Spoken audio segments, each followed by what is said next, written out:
We will start with Coach, opening statement from Coach. We'll have questions for the players, and then questions for Coach. All right, Coach, take it away. Well, first of all, I'd like to congratulate Southeastern Louisiana. They're a phenomenal program. We played them for the first time in 2022, and I knew it then. I feel like I know it at a deeper level now. Success leaves a lot of clues, and you just heard their coach speak, and there's pretty much no secrets why they are successful, because it's on multi-layers or multi-levels. So congratulations to them. With that said, I want to just congratulate our team. We came together last July, and it literally has been every single day. And so, you can get your adrenaline pumping and all the things that competitors do when it's time to play, but there's a real peace knowing that every day this team has invested themselves. And it started with, it just started with the weight room, jumping in the pool at 5:30 in the morning for their little swims and all that. We could just go on and on. So today, as I was standing out there at third base, I told them I was really going to try to win the present moment game, pitch by pitch, but I lost about 6 pitches in the 5th inning because I got a little nostalgic thinking about all the work they put in. So I didn't get 100%. All right, questions for the student athletes? Please raise your hand. Up front. Ever since you moved Sam into the number 2 spot, I wrote over and over how our leadoff and our number 2 are just making lives miserable around the Big Ten Conference. And I really feel like it's all kind of coming together just watching these last few games. What do you guys have to say on that? How well do you feed off each other? Anything along those lines? I would say that being in the leadoff position, it takes a lot of pressure off, knowing that Sammy is right there behind me because she's a player that can do it all. She's fast, she's athletic, she can drop a bunch, she can go yard, she has power, she has speed. And so it takes the pressure off of me in the leadoff, knowing that, as a leadoff, you want to start something, but you don't have to be the one. You want to be the one, but knowing you don't have to be the one is something that just allows you to play free. So kudos to Sammy for that. I would say actually being in the 2 spot, it's like a fun pressure. Batting behind Jordy, I could drop a bunt, I could move her over, I could score her, so it's just a fun pressure. Right in front. For both of you, regional champions, Jordy, it's not your first one, Sammy it is. Just how does it feel to win this one and have another week with this team? I don't know. It's a crazy feeling. I kind of had nervousness before the game, but I think going into the 5th inning, I was just ready. I was ready for the Super Regional. I was ready for whatever comes after this. So just this feeling is just surreal, and I'm so excited for what's coming next. I would say postseason, it's a grind. At the very beginning of the regional, it seems like you're so far away from the World Series, and then 3 days later, there's only 16 teams left. So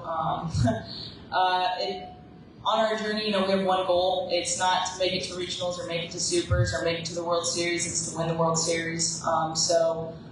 It's a blessing to be able to win a regional with this team, but we know that the work isn't done, and we are just blessed to have the opportunity to be going to Knoxville.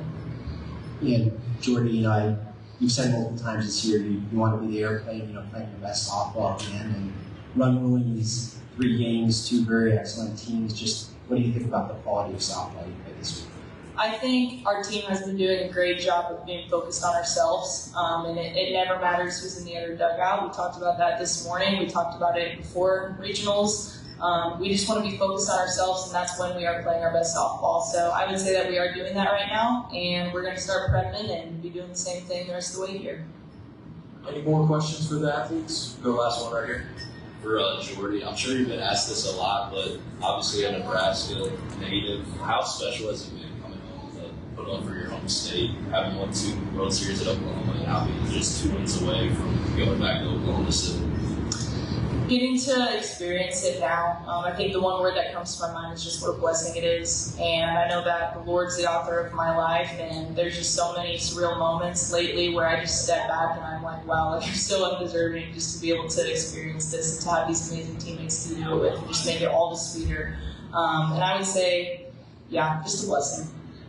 All right, thank you guys, and once again, congratulations and good luck in Knoxville this next weekend. Y'all are good to go. Thank you. Thank you. All right, any questions for Coach? Please raise your hand, and we will get a microphone to you. Front right here. I want to throw a couple numbers at you as it relates to Jordy's play. I mean, 12 innings pitched, 2 hits allowed this weekend. She hit 5 homers, scored a bunch of runs, drove in a lot more. How do you just sum up a player that's capable of doing that on the softball field? It's a pretty good weekend. I've said this all along when people ask me questions about Jordy, whether it's been a game earlier in the season. I just am not surprised. I never would say, oh, I think she's going to do this, this, or this, but when she does do this, this, and this, it never surprises me because what's so cool about her, I mean, a lot of athletes could learn so much from her. She immerses herself in the moment. And she is not focused on numbers, accolades. She's focused on one mission. And it's doing whatever she can to help the team win. And she's just talented enough that she can do a lot of things to help the team win. And we certainly are trying to maximize how to use her, but also how to save her. It's like, it doesn't make any sense to pinch run Jordy, but in the 6th inning it does because she's got to go back out there potentially in the 7th. So I think, like I said, I hope she talks about it when she's all done with her career and helps young people as they come up as an athlete. Because I think there's a lot to learn, just from not focusing on the external. She's really focused on the internal. And she'll be the first one. Like, if she doesn't have a good game, I mean, she watches film, she talks, she reflects, she journals. I mean, she earns everything she gets through blood, sweat, and tears. So nothing ever surprises me when you see somebody work like that. One of the, I thought, unsung aspects of the team this year was defense. At the beginning of the year, it seemed a little shaky at times, but by the end of the year, it had literally become, I thought, one of your strengths that no one was talking about. What are your thoughts on that? You see my smile? Yeah. I don't mean this literally, but when we started Big Ten, we were shaky out of the gates defensively, and I knew we were better than that. And so we looked at our stats, and I think in the Big Ten, heading into conference play, we were like 15th out of 17 teams, and I said, how about we go from worst to first? And because I knew we were capable of being better, so we just got really dogged about what we do defensively. And like I've always said, this team wants to be good, and they want to be good for Nebraska, so that's no different on defense or offense or whatever. So thank you for noticing that. I'm in charge of defense, so especially on the field. One thing, I have a question. Was there anything specific you worked on, or was it more like the mental side? Guys, you're better than this, it's going to come together. And I'm just so fascinated about it because it seemed like you got it when you needed it against this team.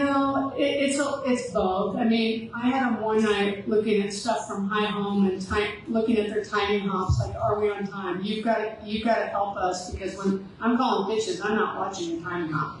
But I thought we were a step late on a lot of plays and just missed the ball, and I'm like, we've got to get on time.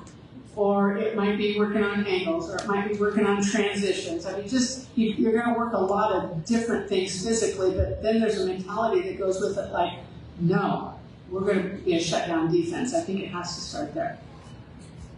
Just on the accomplishment of winning the regional, it's been over a decade since the program's been to a super regional. And for a couple of seniors, Ava and Abby, of course, you've mentioned what they've meant to the culture. Just what does it mean to lead this group back in the supers? Well, I'm thrilled for our players. I'm thrilled for the staff that hasn't gotten to experience it. I'm thrilled for our fans. Gives them more time to celebrate Nebraska softball and root us on. I'm thrilled for our alumni. Our alumni take a lot of pride in this program. I mean, my phone's been blowing up in alumni threads, and we celebrated 50 years of Nebraska softball this year. We had over 100 alumni there, and so I'm probably pretty sure that my phone is blowing up again. But it just means a lot. It's not always about winning, but what winning brings to you. I mean, it brings you just feelings of joy, it brings you feelings of love, it makes you know that all the work that you invested, all the early mornings were worth it. And you can know that when you don't win as much, but when you do, it's like, okay, this is why I did that. This is why it was 40 degrees below wind chill. You probably don't know that. And I'm getting up at 5 o'clock in the morning to get in the pool to jump in water by 5:45. You know, it makes it worth it. So it's special. Any more for Coach? Last one? Yeah, we wanted to ask you about Sammy as well. You know, she had a couple of big hits in this game, and it seems like she's kind of that energy, that spark. You know, what is it about her that makes her come up big in those moments? Yeah, you know, Sammy had a pretty good freshman year, but not a great freshman year. And she started out the sophomore year playing third base for the first time. I think she's done a remarkable job. I just am so thrilled. Not that she's our most improved defensive player, she's always been a great athlete, but what she's done over there, I think is just really, she's gifted. But there was a point offensively that she kind of had a crossroads, and I think every good hitter does. And it's like, you know what, you can be frustrated, or you can roll up your sleeves and go to work and get blisters.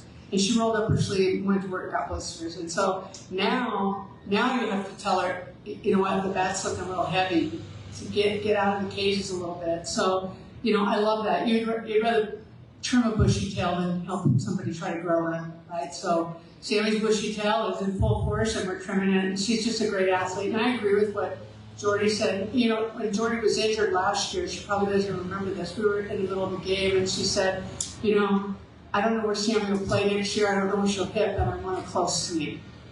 And that's what they're describing. Both of them, they're athletic. They just are competitive. And you're starting to see that in Sammy Bland a lot. Thank you, Coach. Once again, congratulations.